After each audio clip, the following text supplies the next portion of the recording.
Coming to you entirely pre-recorded from the Garage of Solitude, I'm Mario Francisco Robles. I'm Brett Miro. Iron your super spandex on a low setting and drain your bladder, because it's episode 155 of the Fanboy podcast. You're damn right. Brett, what have you been watching or playing since we last spoke? Oh, I'm so glad you asked. Well, just to piggyback on last week's episode, I am still playing and very much enjoying Tales of Arise, which is a anime-ass Japanese RPG. And I'm still playing it. I'm enjoying it. The combat is very fun. It's like an action real-time combat RPG. And I'm actually enjoying the characters and the relationships, and the story is actually pretty interesting. It is a little crazy, and some of the dialogue is a little cheesy and corny, but there's a certain charm to it, and the voice acting is pretty good.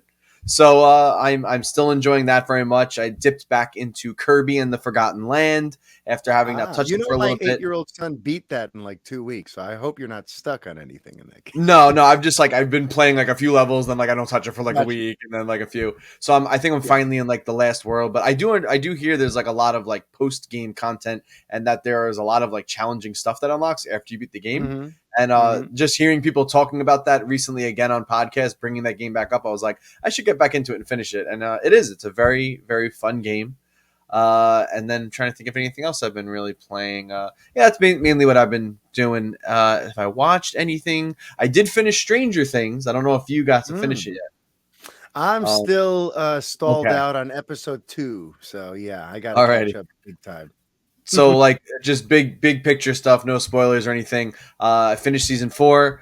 I think it might be maybe the strongest season, with the exception of season 1, or on par with that. It's pretty much every episode is a fucking banger, and there is one of the most dopest metal moments in that finale that you could possibly imagine. Like it's so metal, it's amazing. And it had all the feels, all the heartbreaking stuff, all the shocks, all the twists, all the turns. Yeah, you're the second person to sing the praises of this season to me. Like I've had it kind of put to me that like Stranger Things is one of these things where like at first it's that cool 80s nostalgia of season 1 and that Goonies vibe, right? And then 2 was kind of an extension of that. Yeah. 3, I don't know. 3, 3 was like a little. I hardly remember 3 of the seasons, yeah. But then I keep hearing that 4, it doesn't like rely on any sort of tricks. It's just really well done, and like it's really well done, and the plotting and everything. Yeah, like the effects are awesome. Like the main villain is like is engaging and intriguing, and they finally really started like this season giving you a lot of like answers to things, which was awesome. And I think it served well. Like they kind of split the cast up into these different pairings, and there's like kind of like 3 groups you're like following. There's a lot of characters that you're kind of tracking and following throughout the season, and I guess it made it. Made it more engaging because you were never like stuck on one thing for too long, and then you were zipped off to some other crazy issue that the other squad was having, and all that worked great, and they finished strong, awesome, season finale. So and like I just loved this season. They really turned up the horror. Like this is more of like it's like a long like horror show. It's a little less Goonies, more horror. And I love that. And the sci-fi stuff is. And meanwhile, as a parent, my reaction is a little different, Brett, because you see, about 6 months ago, we introduced my 11-year-old daughter to Stranger Things, because those first 3 seasons, while they had their creepy moments, it was it was a level of creepy and scary that we knew she could handle, and we ended up being right about that. But then right away, when adult friends of ours started seeing Stranger Things, they were like, you may want to watch this before you let her watch it. And my wife and I are quite happy we did, because within the first few minutes of the first episode, it's like, oh no, this is a different show. Like it just feels like the target audience has to have aged up quite a bit. Right. So yeah, that's it's funny. So I feel like you're very happy that it's horror.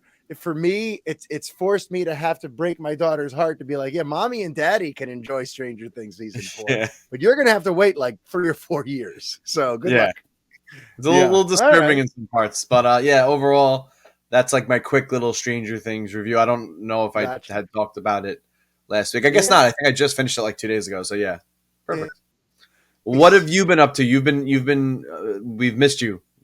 So what's going on? Yeah. Well, I haven't had a ton of time for watching because last week I spent the entire week in the state of Pennsylvania traversing various amusement parks because that's how we roll. We had a day at Hershey Park. We had a day at Dorney Park. I made the most out of the kickoff of summer. We surprised my kids on the last day of school with, hey, we're taking a road trip with your cousins to Pennsylvania to go to not one, but two amusement parks. And shockingly, that went over really well. So we had a good week. It was kind of part of like my birthday and the beginning of summer and celebrating my daughter's graduating elementary school. So there was just a lot to celebrate, not a lot of time to watch anything. But in terms of gaming, we as a family, as a Robles family, have begun a file on the remaster of Legend of Zelda Skyward Sword. Remember, I told you that was coming up. Now that we beat Link's Awakening, now we're ready. So we've begun that adventure as a unit, and it's pretty cool kind of bringing them into that whole Zelda experience. And then beyond that, I was surprised to find that my PlayStation Now, or is it PlayStation Plus? I forget. I know they merged, whatever they're calling it now. It's like there's 3 tiers now to PlayStation Plus, and it's like, it's a weird. Whatever it's called. You get like a little free upgrade. Yeah. I was shocked a week ago when they announced that they were going to have, that they have now available Assassin's Creed Valhalla and Spider-Man Miles Morales for free if you have the membership. So I downloaded those two and I started Valhalla a couple nights ago because I only recently discovered that Assassin's Creed is kind of amazing. So I've begun Valhalla.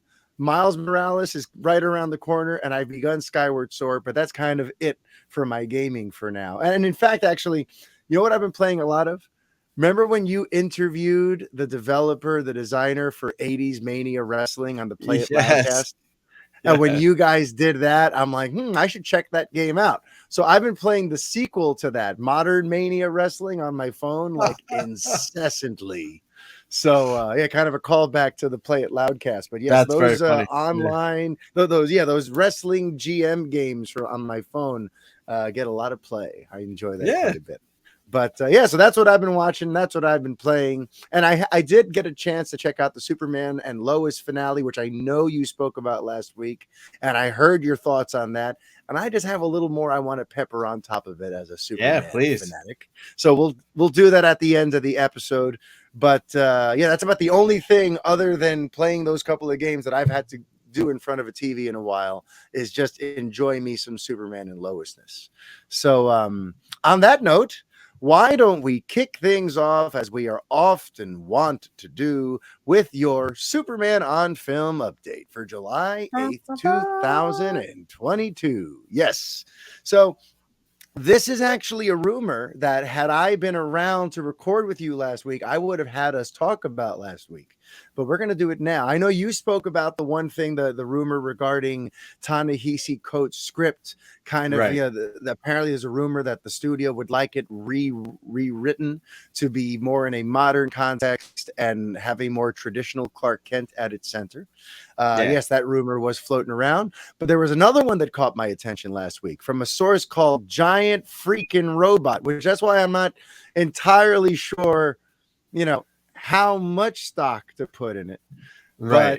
Giant Freaking Robot released an exclusive rumor regarding the Black Adam movie and how that connects to our Superman on Film update is, according to Giant Freaking Robot, Black Adam will include a post-credit sequence that involves Amanda Waller warning warning a silhouetted Superman that she now knows someone who could stand up to him, essentially kind of teasing that Superman now, like, there's a new enemy in town. Obviously it's Black Adam.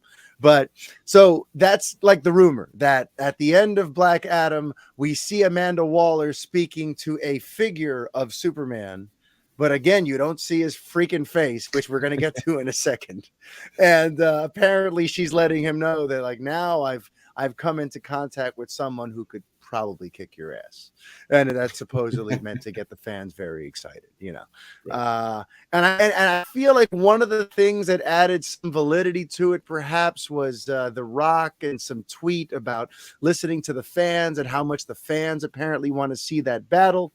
So I don't know. We'll see what becomes of that. We're not that far from October, right? We're in July. Right. We are Yeah. just a little over 3 months away from Black Adam arriving. So I guess we'll find out if there's anything to that rumor.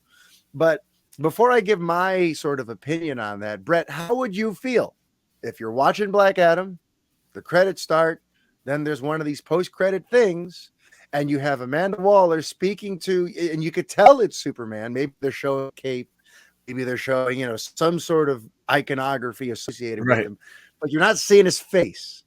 So it's Headless Superman from the end of Shazam again, basically. Yes. So I guess between the Shazam thing without a head, between the Peacemaker thing where he's just a silhouette, here we go with a third time where we're seeing Superman, but not really seeing Superman. So Brett, I'm just curious, how does that strike you? How does hearing that, how do you think you'd feel if you came across another Headless Superman cameo? Like the first time it was cute.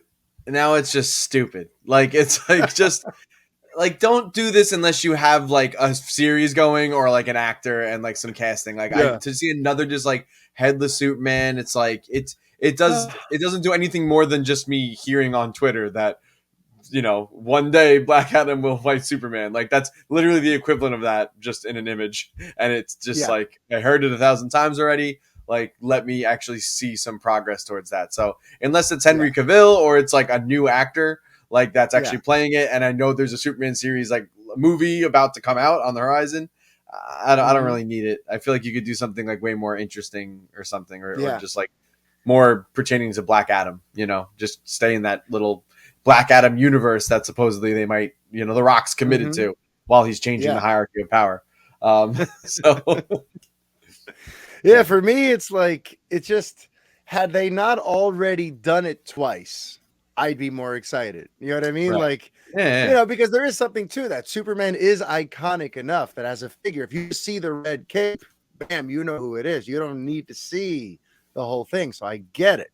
But when you've done it now 3 times in a row, it's like, all right, now this is just starting to come off like, you don't know what the hell's going on with Superman, which is the truth. It's highlighting it's highlighting this like glaring problem with DC right now, that you don't have a fucking Superman. You don't have anything really aside from that our fantastic show that we love, Superman and Lois. You have like nothing Superman going on right now. So it's just like it's almost like drawing more attention to the fact that like, what the fuck are you doing, or do you know what you're doing?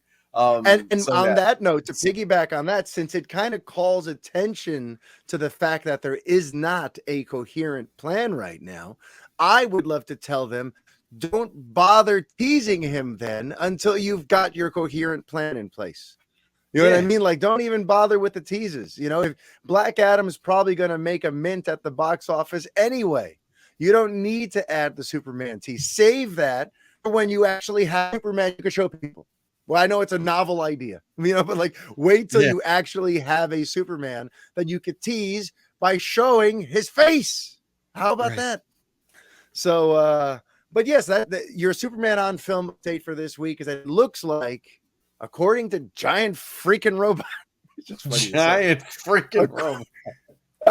You know what they should have done? They should have named it A Giant Freaking Robot. So people can be like, according to a giant freaking robot, there's going to be another faceless Superman cameo that we will get to feast our eyes on in a little over 3 months' time.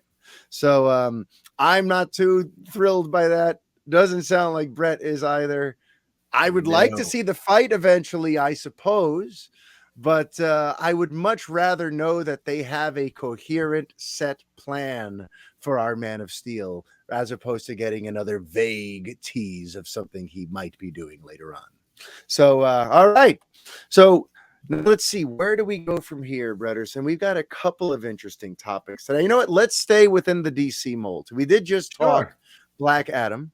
which comes out October 21st. But just 2 months later, on December the 21st, Shazam! Fury of the Gods will be coming out. And we are apparently going to be teased with we're going to get another nice good look at this film on July 23rd when Shazam comes to San Diego Comic-Con, and they just released a teaser for the teaser in anticipation of that.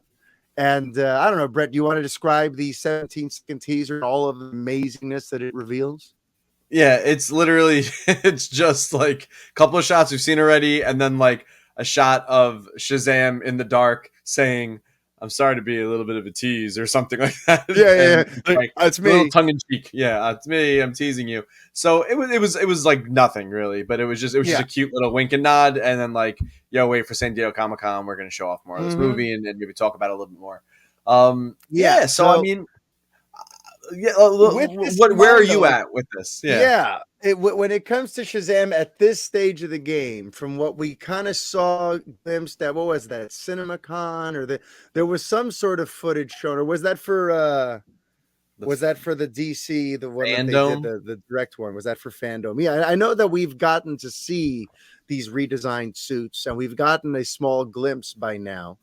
And listen, I loved the first Shazam. I thought it was a sleeper good time. I don't think anyone was expecting it to change lives, but I think it ended up being a damn good superhero story with great heart, and kind of stood out amongst a lot of the other stuff that was coming from DC at the time. So, I'm hyped right now. But I guess I'm going to have to see a little more before I get to that thing where it's like, okay, take my money. I'm not quite at that stage. Listen, they're going to get my money. Let's be honest. They're going to get it no matter what. But I'm not at that like, oh, I need this now. Right. Yeah, like I'm seeing this movie. You? Like I'm going to see this movie.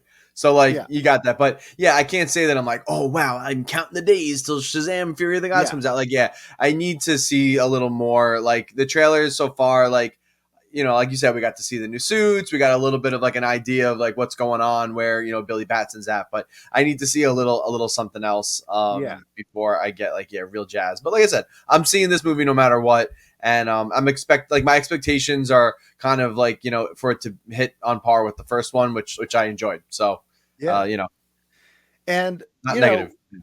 I'm not negative on it either. I wonder though too, like it's going to be very interesting to see what kind of synergy there is between Black Adam and Shazam, because we've talked on this before that like originally the original film that Dwayne Johnson was attached to and was producing and was trying to get off the ground was a film that introduced both characters.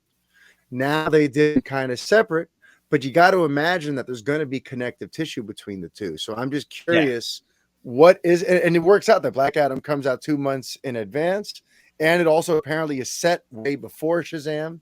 So it's kind of in a prime spot to like introduce the character, let everyone know what he's about, and then bring him into the present day and set the stage for Shazam too. You know what I mean? Like, and they haven't really spoken too much about it now, but you got to imagine there's going to be some sort of stuff that connects there. So I'm really interested to see how that's going to go. But you know what else I'm interested in? What? You know what else I'm interested in, Brett? I'm interested in the fact that, remember a few months back when Spider-Man No Way Home was the big thing and everyone got all excited about Charlie Cox returning as Daredevil and maybe possibly getting his own Daredevil series again, or a season 4 of his show? Well, there is some news about where we're going to be seeing Mr. Cox again as Daredevil. And no, it is not in a continuation of his solo series, but rather in the Hawkeye spinoff Echo. So yes, it was announced this week, or even just earlier today, I believe, that Vincent D'Onofrio, who is kind of a no-brainer at this point because he was involved in the Hawkeye Disney Plus series. But I guess the big surprise is that they're also going to have Charlie Cox's Daredevil appear on Echo. So how does this news strike you there, Brett? Oh, that's awesome. I mean, you brought D'Onofrio back, and we've been waiting to see what's going on with Charlie Cox, and you introduced him. So, like, where is his next appearance? Going to be with Echo? That's awesome. I think that's like if I'm not mistaken, they do team up in the comics, don't they? And it's kind of cool. You have like basically like a deaf superhero and a blind superhero. Yeah. which is kind of cool. And then we all want D'Onofrio back as Kingpin. So I mean, there's nothing better than that, really, as far as Now, villains go. is it in D'Onofrio's any Kingpin. way bittersweet for you that it's not him in his own series? In a way, yes, but like I'm still not ruling that out. Maybe Okay, this is yeah, like his that's true. intro back in. Yeah. Maybe what they can do here is use this as a backdoor pilot, because I have a feeling if they do make a Daredevil series, it's not going to be quite the same dark tone that was hit in the Netflix version. Yeah. Yeah. Unless they decide to be cool and keep it like they're keeping Deadpool rated Mhm. R and stuff like that. Deadpool 3. Yeah. Maybe they could do that with this and make it more adult. But this might be a way to just say like, okay, this is Daredevil and it's the guy but this one's the tone here is going to match that, and then that might ease people into a new Daredevil series on Disney Plus that might be a little pulled back. Because Yeah. now we had him in a pulled back kind of show with Echo or something. Mhm. I don't know. And they've already established too, I think that and we've seen D'Onofrio's Kingpin that we saw in Hawkeye seems to be a bit different than the one we got in the Daredevil series too. So this might be a way to kind of soften that blow, just get everyone happy and excited, and then be like, okay, we are doing the new series, but it's going to be a little different. But you like it though, right? You liked when you saw him in Echo, right? Yeah.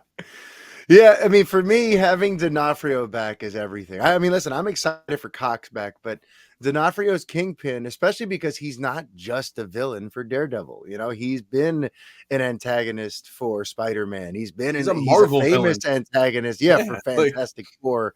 So, there's lots of places he could end up after this. So the fact that Marvel has re-enlisted his services makes me curious about, are we going to see him be the big bad to some other, characters down there? right. So that's very exciting for me. And having Indeed. Cox back in any sort of facet as Daredevil makes me excited. Although I'd be lying if I didn't say that, I was hoping they'd be announcing his own season 4, even if it is a little different. But I'll take Echo. I will take Echo. Absolutely. I know what else I would take, Brett. An What else would you take? open world survival Terminator game, because I'm a big Terminator junkie.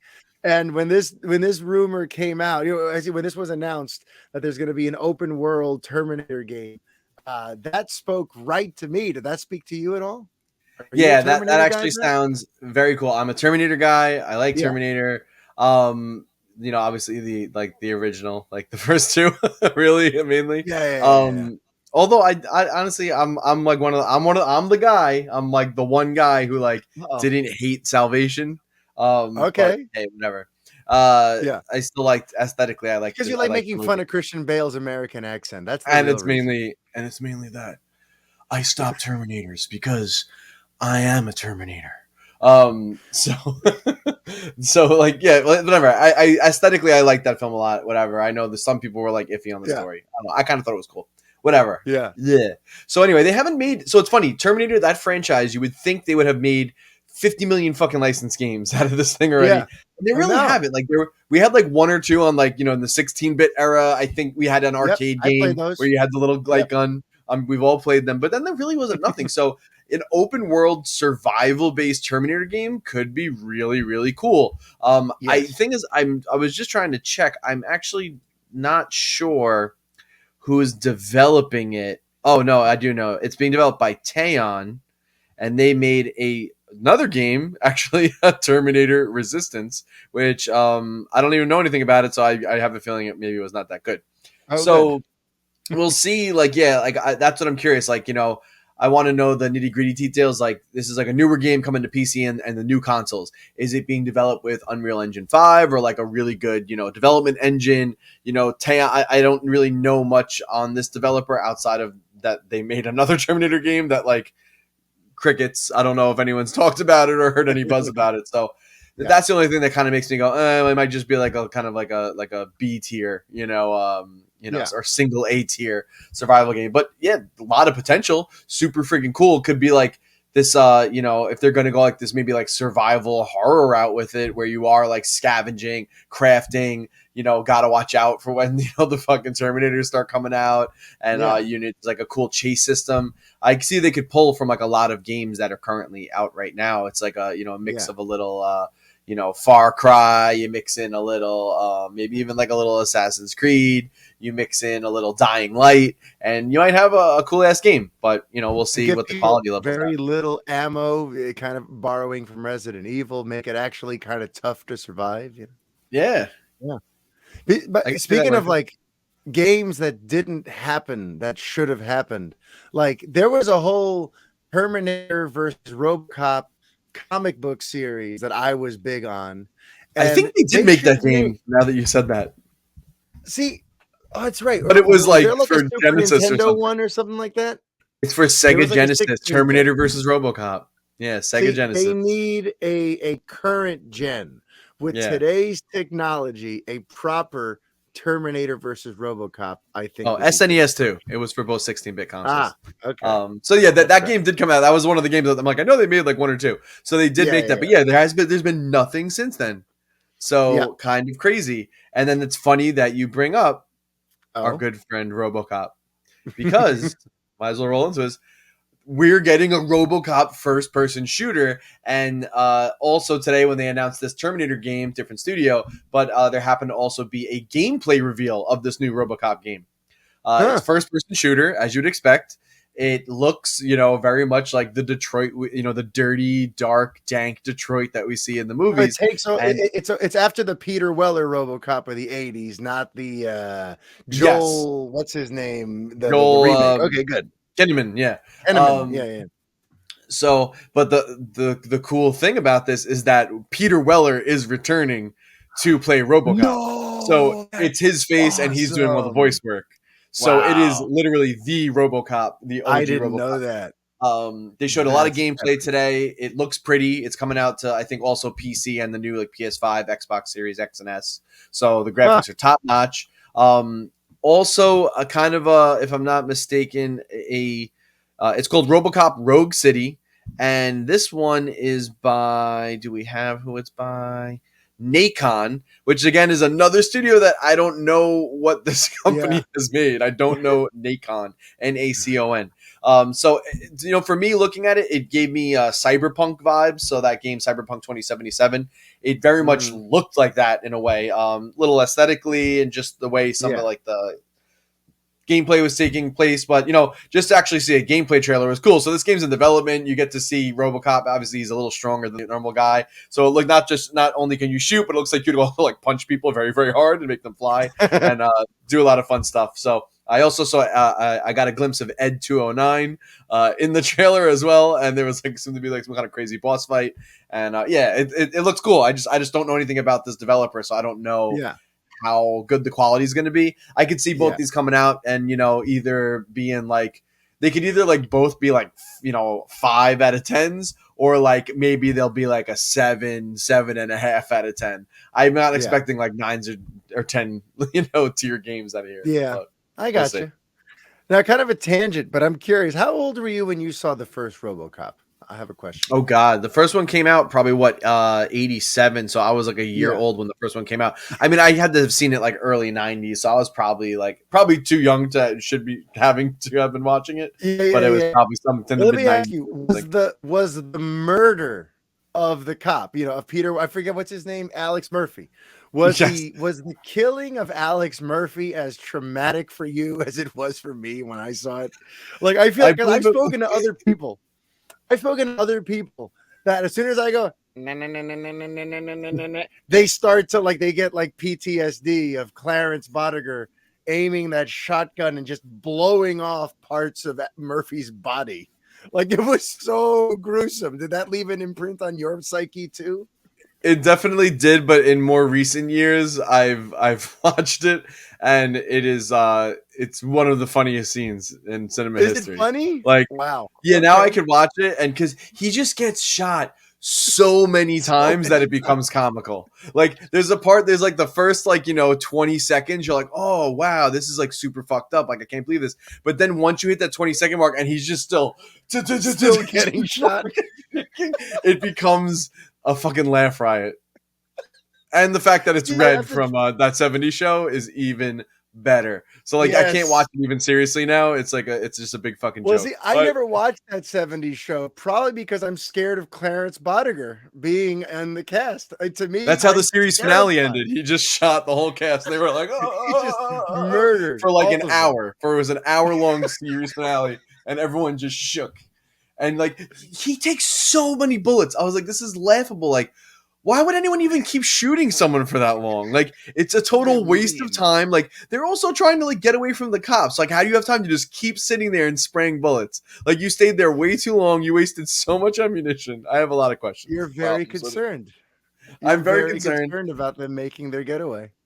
But I mean, like he just was, really just shredded apart. Well, I'm glad that scene at least it did stick out for you too, because I've spoken to other people who were born in the early '80s who saw it when it was fresher, but still remember that like that scene leaves a special mark on you. The first time you see Murphy just slaughtered, it's just so gruesome.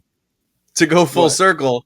Yeah. One thing I do very much remember that I think stuck out a lot more to me was when I saw, I think it was Terminator 2, and my dad was watching it, and I was definitely way too young, so like I should not have been watching it. I was in like grade school, and there's the part where he's like trying to prove that he's like synthetic, and he just like cuts his arm right with the knife, to show the rope part. And when I came in the room and I saw him slap his arm around, and that stuck with me. I was like, fucked up. And he pulls the arm. Yep. Think about it, and that was like, oh, like that ruined me. I cried really bad, and I left the room. I was like, Dad, why are you watching this?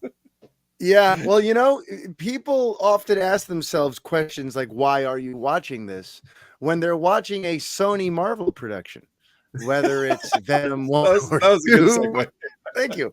Or Morbius, they often ask themselves, why are you doing this to yourself? So there's somebody who's tried to help us with our longing cries of anguish as we watch Sony Marvel's ventures. And that apparently is Kevin Feige, because there's a new report making the rounds, according to Jeff Snyder, that Kevin Feige has actually acted as a bit of a consultant with Sony, not necessarily in an official capacity, but he offers notes, and he's apparently tried to caution them away from trying to build some kind of Avengers-like mini universe on the side of what he's been building. And it doesn't seem like Sony's been listening to him at all. But I just literally kind of wanted to call attention to that, because I like the idea that Kevin Feige, the architect of the Marvel Cinematic Universe, hasn't been lost on him that Sony is trying something ridiculous on the side of his massive achievement. And I love the idea that he's like, hey, what are you doing? And don't do it. I imagine him just coming in and being like, don't step to me, motherfuckers. Don't step to me. I'm Kevin Feige. Okay? I'm Kevin Feige. Out. Yeah. And he leaves. I mean, and they should be listening. There was a thing last month where they re-released Morbius based on some online notoriety and hashtag sort of stuff that had occurred. Because of memes that were like skewering the movie. And it bombed a second time. I mean, at this point, and yet we still keep hearing about casting announcements for other ones, for like Madam Web and Dakota Fanning and stuff. Like, I still don't know what they're thinking over there. Really. Well, we should also talk. Like, they just finished wrapping on Kraven the Hunter too. I think, if I'm not mistaken, that just finished wrapping, and then some weird news came out too that in this version, Kraven the Hunter does not hunt. He's an animal lover.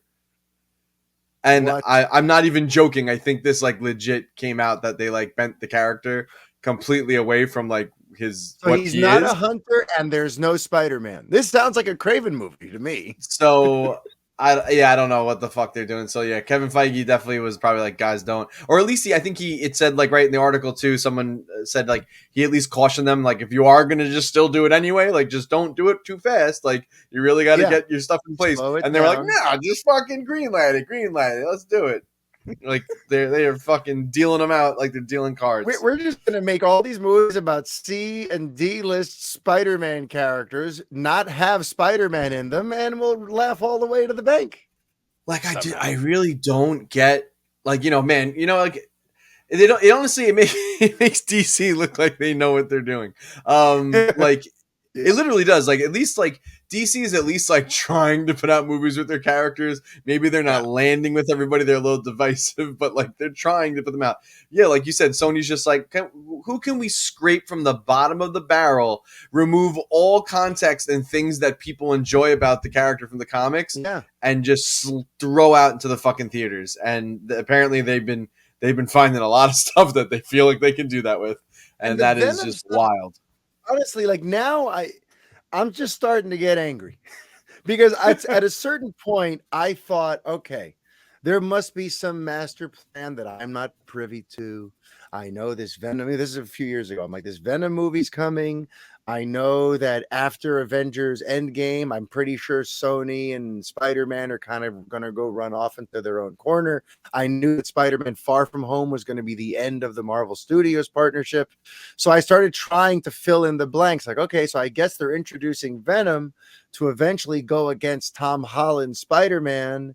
And that's where they're building all this to. But then that never came to fruition. So you have a whole Venom origin that has really nothing to do with Spider-Man. That's never been what Venom's been about. Venom has always been part of the Spider-Man lore. And to have him show up in a world like without any kind of Spider-Man-ness going on, and then to go into the Carnage storyline also without any kind of Spider-Man involvement, it just reeks of a greedy corporation trying to mooch off of this IP without actually having any kind of coherent plan in mind. And actually almost like it's all counterproductive because you have a Spider-Man, but you've leased him out to Marvel Studios and you can't really use him with, it's just baffling and ridiculous. And you're kind of right. It does make some of DC's troubles of the last 6 years seem a little bit more like, you know what? That's not so bad. You know, like Sony actually makes some of the DC stuff a little more palatable, I'd say. Yeah. But okay, so look, we're going to actually circle back now. We're going to circle back to the Superman and Lois finale because I didn't get a chance to share any thoughts on that. So before we do, for those of you who don't watch that show and you're going to kind of disembark from here, just a reminder that you could send questions and emails and thread topics, ideas, and all that kind of stuff to the Fanboy Podcast at gmail.com. But for now, let's circle on back to Superman and Lois because Brett, this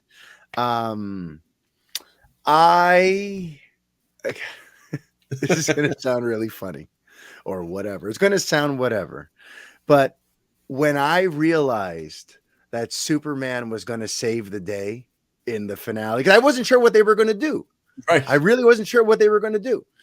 When it became that thing where like, I know who can stop her. Me. I did right there. And then they go to commercial. I see I'm getting goosebumps right now thinking about it. And when Tal-Ro is flying him towards the sun, and from a distance, you could see the red cape flying, and you realize like what this would mean. That's always how I watch them. I put myself in the scenario of like what this would mean if I lived in this world. To see, because from far away, it looks like Superman's flying again. You know, this is a world that's been without Superman for a little while now. So to see the red cape heading towards the sun, that got me emotional. And then when when Tal pushed him into the sun and you see the agony he's going through, but it goes into his mind that he's having these quiet moments and he's not thinking about supermanly triumphs and times that there were parades in his honor and bad guys he killed and all that. He's thinking about his family. He's thinking about Lois. He's thinking about his kids. He's thinking about those quiet things that get you through a life. And that hit me so hard. And he went into like a quiet place. He's in agony. He's on the verge of death, but he had faith and he had hope and he never gave up because that's what Superman does. He never gives up.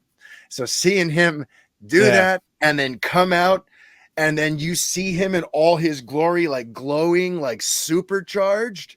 Like I felt supercharged on the couch. It was like, oh, Allie, you done messed up this time. I was Here pumped. Comes Superman, and he ain't messing around. Like I'm just like I got giddy feels like I haven't felt in a theater or in a Superman thing since I was like a little boy.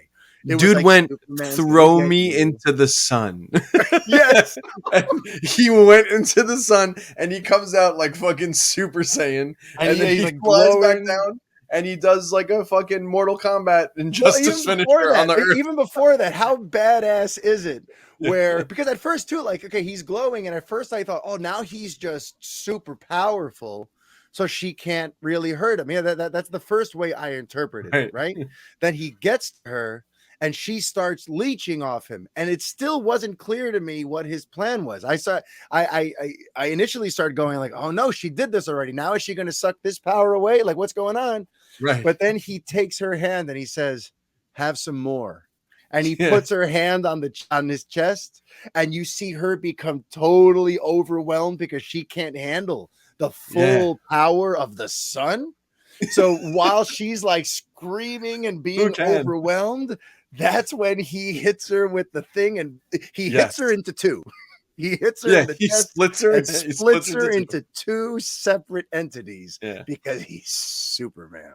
But I just love that, like flying around, right? Then the freaking the homage to the Donner thing with the changing the sort of rotation.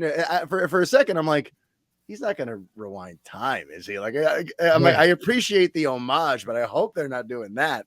But no, he was doing something to make the square world and the circle world kind of rotate into like the same sort of axis. So now he could go do some crazy Superman punch into the ground and, you know, do his thing. But that whole sequence to me was everything. Getting to see Superman save the day in a fearless, hope-filled, selfless sort of way. That was unbelievable. That was unbelievable. And then, the little things. I love the revelation. You hit on this last week without me, but I want to circle back to it because I think it's a big one. Sure. Yeah, that he's not in the Arrowverse. Sure, that thing. But specifically, when General Lane specifies that, you know, I've seen things that you couldn't even imagine, the leagues of heroes who defend other worlds. We just have your father, and he's the best of them all.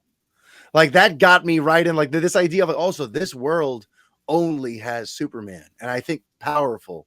You know, I think that this idea that he is the savior of this earth adds all this extra layer of like heft and weight and responsibility to this Superman. I think makes him a really special iteration of the character. Yeah. You know? And beyond that, hang on, there was one other thing on that before I move on from what General Lane said. It's just something really struck me about this too is the mission of Superman on Earth, especially if you go to like Man of Steel and the way Jor-El put it, is being a symbol of hope. It's inspiring others, right? Mm-hmm. That's what I loved about these last 3 episodes of the season where he's powerless, because you finally get to see people who were inspired by him stepping up and actually doing the things that Superman can't do anymore.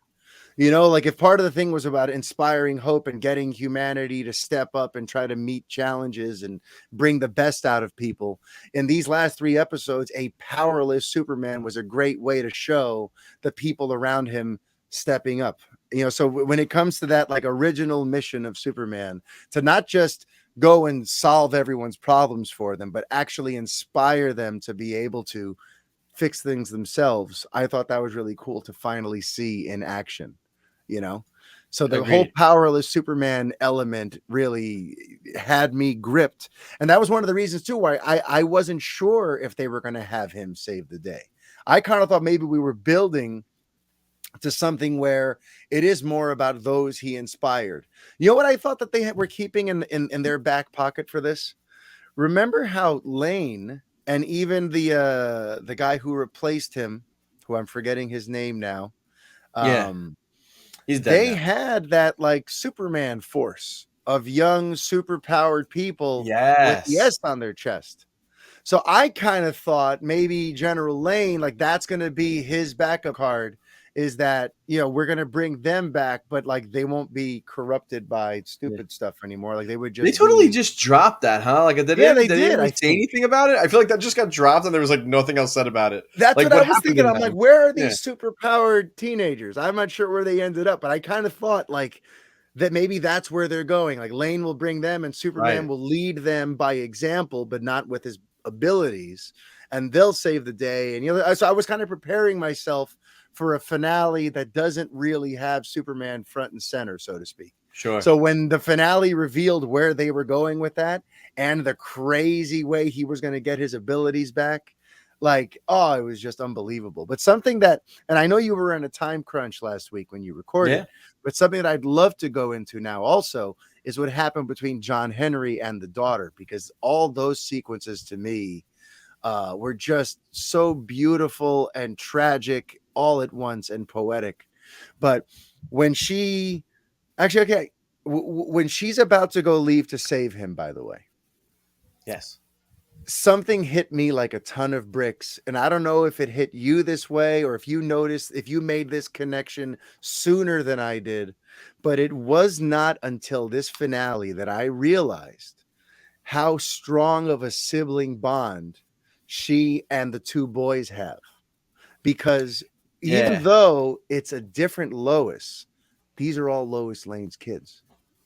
These are, you know what I mean? They kind of are, they have the same mom, even though it's not the same mom. Because everything we know about the Lois on her world, she seems pretty damn similar to the Lois on our world. Just like a good, pioneering reporter who cares about her family and goes into harm's way to get the story and help people. Like, it seemed like that Lois was very much the same Lois we have, which is what made her loss to John Henry and her so tragic. So all of a sudden, when she's about to go save her father, and she says that line to them about like, it was really nice having brothers, that got me. And when I realized their dynamic there, I'm like, these are all three of them Lois's children. Yeah. And this is powerful. Like, they are like half siblings, and that bond. And look at the three of them. They're all heroic in their own way, and I just say, for some reason, that all gave me all the feels. Yeah, no, it was very well done. It was very cool. And then the whole roller coaster ride of her going to find her father in that limbo, determined to save him. Because remember, she gets the distress call, but she's not hearing all of it, but she's hearing little broken up things and something escape pod. So she gets to him. She's so excited. She has the empty pod. She's there to save her father. And he goes, "Where's the X-Kryptonite?" And she doesn't have it. And she didn't get that part of the message. Right. And he, as a father, like, he gets this information, but he can't be disappointed or mad. Right. He can't say, "Damn it, you screwed it up." You could tell he just like, well, it is what it is. And I'm here with you. And this is all that matters. And this is, and their closing moments when they thought they were on the brink of death, because they eventually get saved, but they didn't know that. And he's telling her to save her oxygen and just try to take in that they've done their best. And she says those words that every father wants to hear, that "I'm so proud to be your daughter." And all, like, that was just so beautiful and such like belongs in Superman story. And the writers of this series, to me, they've given Superman fans such a gift of a series, because there's so much heart, so much emotion, so much like there's stuff about the show that transcends the show. That's just about good family values and being a good person and being there for people. And I love that I have a Superman show that gives me all the thrills and action and adventure of a Superman story, but all the heart and emotion of a really good Superman story too. Some people focus on the spectacle, but not the heart, or some people focus on the heart, but not the spectacle. This has both in spades, and that finale just, mwah, I thought it was just a perfect end for this season. Right. And then just, they teased a lot of interesting stuff, but Tal-Rho ending up in the bizarre Smallville, asking about his wife. I'm very intrigued by that. The Intergang stuff. I mean, we'll get into that as we get closer. I'm really curious if that's where they're going to go with it. But they certainly teased it, that was like the big tease at the end. So Diggle. I'm completely clueless. Do you know about this Intergang? I have a little bit of knowledge on that, but like I said, once we know exactly where they're going in season 3 and we could preview it, I'll give you a full dissertation on the Intergang. Very good. But either way, like I love what they're doing with these villains though. How like so they reinvent Steel in season 1, where he seems like a villain at first. I remember at first we thought he was Lex Luthor. And then we Yes. find out he's Steel. And at first he's a villain, but then he ends up a hero. And then we have this half brother who ends up the villain in season 1.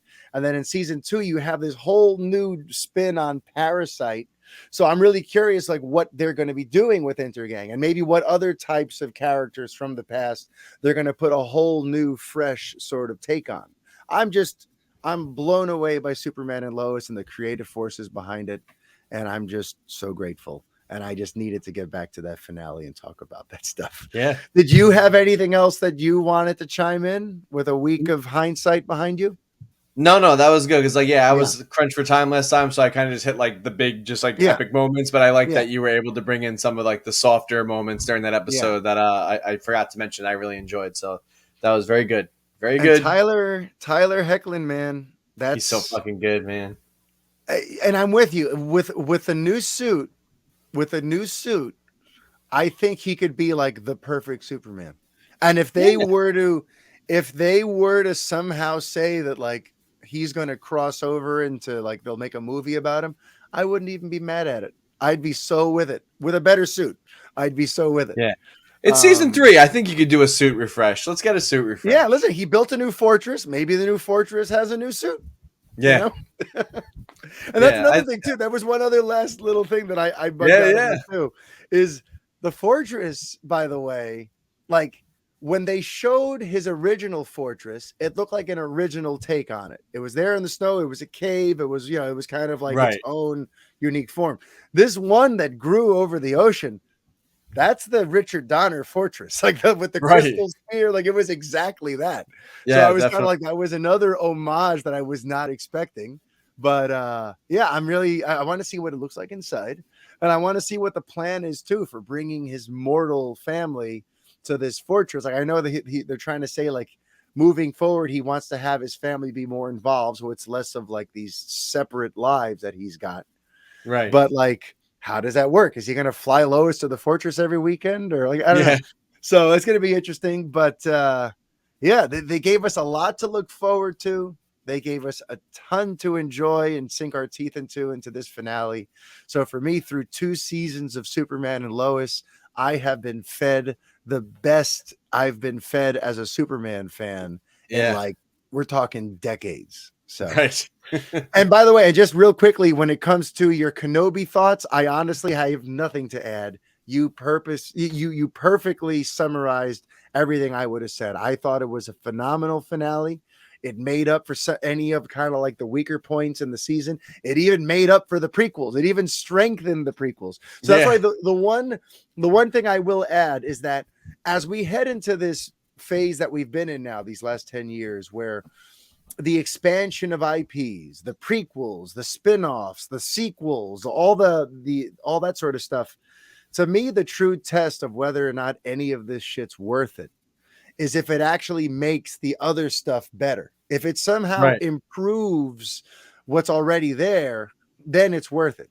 If it's something there just to kind of expand on some stuff that we already knew about, then maybe you don't bother. I think that's the lesson they learned from Solo, a Star Wars story, because it didn't really it didn't necessarily make anything better. It was just a cool Solo story, and when it comes to Kenobi, the fact that like it actually enhances the prequels when you go back and watch it, which I haven't done yet, but I assume it enhances the prequels. Yeah, I want to do that. It even gives Leia's connection to Kenobi much more heft. Like you said last week, there's going to be that whole thing now of when you watch episode 4 and she's asking for Obi-Wan Kenobi and saying you're our only hope. Now you know exactly why she feels that way. Right. So I love that Kenobi will make the prequels more gratifying and even add a little extra oomph to episode 4, the way Rogue One added some oomph to episode 4. Right. So yeah, I love that. If you're going to do a spin-off, a sequel, a prequel, any of this sort of stuff, it's got to in some way heighten or elevate the other stuff that it's in service of. Then I think you're A-okay in my book. And I think Kenobi did that in spades. So, yeah. Well, let me ask you this. Oh yeah. So now we talked about this a few weeks ago Yes. that they were talking about doing a season 2 of Kenobi. Mm-hmm. That was Mm-hmm. before we had the finale. So Yes. now, after seeing that finale, what are your thoughts on them doing a season 2? I'm 1,000% with you that they cannot go back to the Vader well. And I know that's like a crazy thing to say because even the headlines about the sequel, it's like Hayden Christensen and Ewan McGregor would love season 2. But it's like, but we don't want you back, Hayden. Nothing personal. I Yeah, love Hayden. But I feel like to go back to that well, now it's going to be the law of diminishing returns. yeah, So I feel like if you're going to do a season 2, then you've got to pivot to a different villain. And at the same time, it's got to be a story that's begging to be told. Because if it is right. just a filler story about a villain that comes and goes in one season, then Yeah. you really were just trying to cash in on this, you know? Yeah, that's what I'm nervous about. That they're just gonna like, what I feel like they'll probably do, because that this is what they've been doing now, is they will pull some fan favorite character from the Yeah. Filoni verse of the Clone Wars or Yeah. something that I'm not super familiar with, but I still have to make my way through the Clone Wars. I watched like a chunk of episodes, but I'm like anywhere near finishing that. They're gonna pull something like that, and then just do like this continuing adventure of Obi-Wan, and it's like it's just not going to have any kind of impact because we know nothing comes with it later on. And they I can't stress enough. I said it before, I'll say it again. I think they nailed this finale. They absolutely nailed that Obi-Wan Vader encounter. I just like, and that was the thing too. Like maybe if they didn't do that as well, I could be like, all right, you can go back. But they did it so good, so it's like, no, it's just that you did it. So yeah, it's and like I I don't know smiled what for story you, you by tell. the way. Yeah. I smiled for you when the helmet was broken open and we saw Hayden's face, his burnt up face inside the helmet. I'm like, Brett is patting himself on the back so hard right now. When Obi ran and he jumped off the rock and flew at him and just cut the helmet, the second that happened, I was like, yeah, I fucking knew it. I was like, why else would you bring him back? You didn't bring him back just to do a fucking flashback scene. Yeah. You did not bring him back just to do that. So nope. why is he here? And then they did it, and the voice and like just and the symbolism of everything. Earl Jones, half Christian, like he was still fighting and battling there, and then finally when he just says, I killed Anakin Skywalker, and then he's just like, you just see Ewan McGregor is such a good actor, and you see on his face the despair and just pity and just absolute heartbreak that he goes, yeah, my friend is truly dead. Like, and that helps episode 4. Yeah. You know why? Because people were having issues with like when Obi-Wan says he's been dead a Vader long killed time. your father. Yeah, Vader killed your father.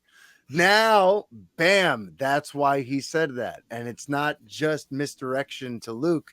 He can actually say that and mean it. So again, I love that. I love that we can watch this and then go into episode 4 and have things be a little like even better now, Yeah. That's awesome. Can we also just like real quick, because I want to hear your thoughts on it just more specifically. Sure. So how fucking cool was it when fucking Obi-Wan burst out of all the rocks that he was buried in, then goes on this crazy attack against Vader, and then he just summons all the rocks and just starts hurling them at him. And I felt that kudos to Deborah Chow and that entire team, because I'm watching this feeling bad for Vader, like feeling really bad for him, pity, like watching him just take these fucking hits. And then when Ewan, like no one else ever thought to do this, but Obi-Wan, he keeps saying destroys all the electronics with the back of the lightsaber. He's like, choo, choo, choo. Oh, it was everything I've ever wanted. Yeah. It was so fucking good. No, it was one of those. This forever. Yeah, it's one of those you're on the couch going, oh, it was almost like dude, I was losing my shit. I was losing my shit. For me, it was like when Superman was glowing with the power of the sun and heading towards Allie, and I'm like, ooh, you messed up. That's how I felt towards Vader. I'm like, oh, you awoke the Jedi of Jedis, who's been like, he's been holding all this power in all this time, and now you've given him an excuse to unleash the full force of it. I'm sorry, Darth. It was just awesome. You know what's a funny little thing too? I was watching like a YouTube video I don't know. It was just like highlighting like little Easter eggs and things. But not that this is an Easter egg, but Yeah. a funny little detail you might not realize, and that goes such a long way. So obviously in the original Star Wars films, they were using like basically like broomsticks or these little sticks that they would in post add the lightsaber effect on. Yeah. So if you notice, there's never any reflections or glares of light on Darth Vader's helmet or body or anything like that. Because but now they actually use light up sticks, and then just the effect of. So if you notice, you actually get to see the red lightsaber in Vader's actual like reflecting off the helmet. So there's actually real reflections, but it just went so well with this, especially like that fight being on this like dark gray planet, and just all you seeing the blue and red light back and forth and back and forth, and just the way it glowed on their feet. Like there was just some amazing just lighting this whole series that was just like. It did so much, and like just the battle again, the blue and the red, and like the turmoil, internal turmoil in Vader, and like the voice switching, and like just so much really good. Now you even want to go back and watch it again, you bastard. Yeah, you should just watch it again. It's just tremendous, and yeah, I don't know, man. I absolutely loved it. So you know what else is tremendous? Good. This episode. Episode 155 of the Fanboy Podcast, baby. So, everyone, we hope you enjoyed this return of the two of us here for episode 155, and we'll be back next week. And we will try to get some episodes in the bank, too, in case we have to go away for anything. You'll still get something. Yes. We don't like leaving you a week without anything. So we're going to work better on that. But listen, Brett, how can people find you if they want to yell at you on Twitter for all of your shitty takes? Yeah, if you don't like that I'm okay with enjoying things and that I don't need to have just complete continuity everywhere, you can get at me at Super Breckon on Twitter. Yes, and if you want to talk to me about Superman or my penchant for getting goosebumps and a lump in my throat when talking about him, you can find me on the Twitter at Superman on Film. So until next week, be kind. Stay fanboy. Adios.